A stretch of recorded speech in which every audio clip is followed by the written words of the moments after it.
Hello! I wasn't planning on doing more of this, but after the recent support on the first part, I thought I would. Thank you for that. Chapter 5. The game is on. The next day was a big Quidditch match, and Harry was at a loss for words to explain why it was called Quidditch. He tried to figure it out himself, and eventually the match started. There were no words, just the sound of the boys singing and the excitement. It made him feel like he was in a magic school.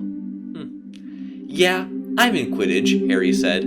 I'm pretty sure I'm going to try and beat Quidditch in the first round. As he and the team got ready, the Weasley Twins arrived with a group of Aurors,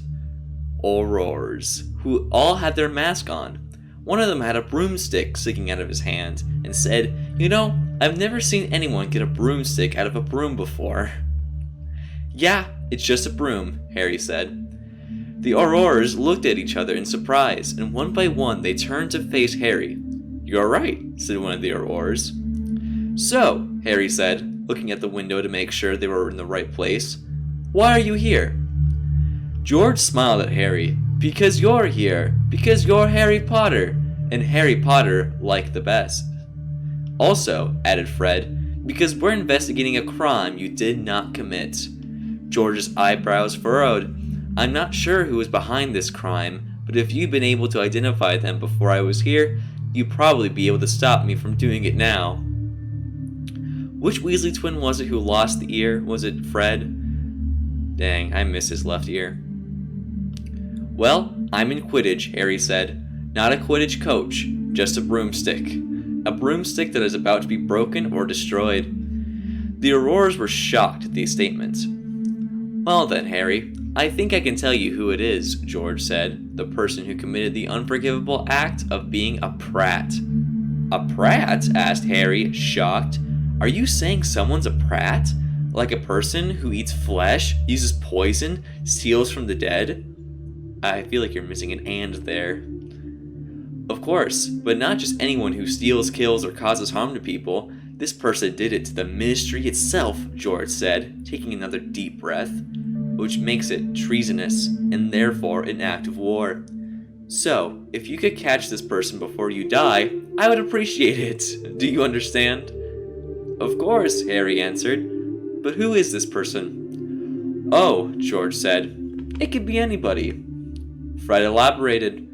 But we have evidence pointing to one person, a name you already know, Draco Malfoy. Harry's head hurt again. He was very familiar with the Malfoy name. He knew Draco's name in his dreams, and in other ways as well. Are you certain it's Draco Malfoy? The one in the robes? That is right, George said. He is an employee of Lord Voldemort. He is part of the Dark Lord's plan, the mastermind behind many of the worst actions of the Dark Lord. He is very dangerous. He's a very dangerous prat. In a few days, we will arrest him for trial and possibly death.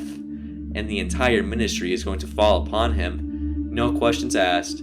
The only thing they won't do is let him off scot-free. Harry was horrified. Oh my god, he said in disbelief. Are you fucking kidding me? George shook his head. It's not funny. It's not funny at all, Fred. Fred shook his head as well. Before Harry could respond, Professor McGonagall stepped out of the shadows. Harry had forgotten about her. It made him wonder what she would say. Good news, boys, she exclaimed. Quidditch isn't a very fun game, but it's all that we play, right? So we need you to stand up there and play it, and the ministry can't stop you. Harry felt guilty, as if that was a clear threat. This is going to be embarrassing to the other players. This is probably going to get a whole lot of fun. Well, there you are, George said. You should go to Quidditch or something, and show the ministry what real courage is all about. They should see you as one of the team. I really hope they don't try anything, Fred said, still smiling. Harry shrugged. Though it had been one of the biggest shrugs he'd ever given, it really didn't matter. It was Quidditch and Harry was already one of the team. They couldn't stop him. Harry took his broomstick and flew away with Professor McGonagall. This was the big Quidditch match, the one everyone was looking forward to, but not quite knowing what to expect. It had to be one of those ones where the referee is going to give a hand call and a certain player is going to get lucky and win, which is the sort of thing a team would just accept and forget about. And Harry wasn't going to lose against some guy on a broomstick. He had a team. Harry knew how to handle this. He knew how to win this. He was going to beat his opponents, win the Quidditch match, and make them miss Christmas too. The moment the golden snitch was released, he took off into the sky in style, a gliding parabola in the wind. "I've never flown a broomstick this fast," Harry said, when he realized his broom was gone. But he knew somehow that he still had it. Harry felt like a prodigy flying his broom up there, in the air, at an almost superhuman rate. But when he stopped and thought about it, he had never been that amazing. A bludger flew out of the ground just to his right and landed right in front of him, and then Harry looked around. He spotted a few rewards, some Death Eaters, and a bunch of Ministry personnel, and he knew that at that very moment, it was going to be a very tense moment for them all. Harry didn't want it to turn into a fight, though because at that point, he was already getting the hang of the sport. He turned his attention back to the snitch, and took another swig of his drink. The golden snitch flew through the air, a ball of flame bouncing off the top of the Hogwarts Express as it flew. Harry spotted the other team's seeker, Draco Malfoy, looking at him with wide eyes. "Malfoy," Harry said, "there's a Quidditch match. You are going to score a touchdown if you hit the golden snitch, and you will go home with a large bag of candy."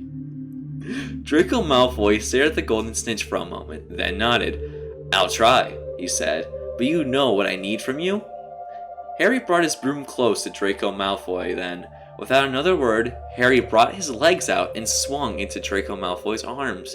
Harry fell into Draco Malfoy's embrace, his lips pressing hard on Draco's ear.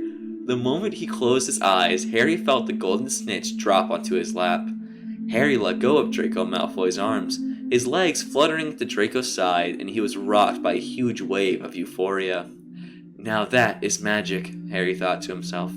He took a moment to relax, enjoying the feeling he had caused, then held up the golden snitch.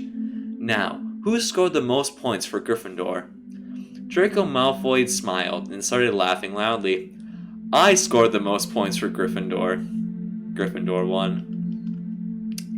Harry was feeling pretty good about himself after the match, which was good news. Since the day before he had lost, on the plus side, his team had won, and he had won something even greater.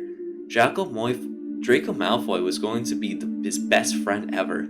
His parents had done their best to raise Harry to be a good person, but their own lives had not given the two of them enough opportunities to see where that had led him.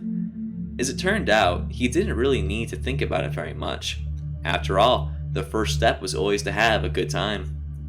As Harry watched the crowd, he noticed a small boy walk past him. It was a little prince, and he looked like the Prince of Dragons, or even just a pretty baby boy. He seemed very happy. He just kept laughing, which was kind of strange. Then Hermione came into view and said, "Harry!" "Hello, Hermione," Harry replied. "Why do you call me by my nickname?" "No, she didn't," he asked. "Why, to tell you the truth, you do know me already, don't you, Harry?" Hermione laughed, and pulled his arm toward her and smiled. She pressed her lips to his ear, whispering, "I need to talk to you about some important things, Harry." Harry was surprised, as she kept calling him Harry, and he wondered what was up with her calling him that. Calling you your name? She hadn't been calling him by any of his normal names, like Lord Potter, or Master of Death, or the Grim Reaper, but he guessed that she had just been curious as to who he was. "I'm glad to hear it, Hermione," he replied. She looked around the crowd and the little guy, who seemed very happy and excited. "Good, we'll talk tomorrow when you're not in the house," Hermione told him. Harry looked to her and saw that her eyes were dark and full of sadness. She looked so sad and disappointed. She turned her attention to the boy who was laughing hysterically. It looked like he wanted to scream, but his voice sounded normal, like he was having a really good day. "I should go see what's wrong," Hermione mumbled, her eyes staring at the little guy, and her voice was full of regret and confusion. She walked over to her boyfriend. Harry was struck by a thought. That boy may be a bit odd, he thought as he walked away from them. He would worry about all that weird stuff with Hermione, but he didn't have to worry about it at this moment.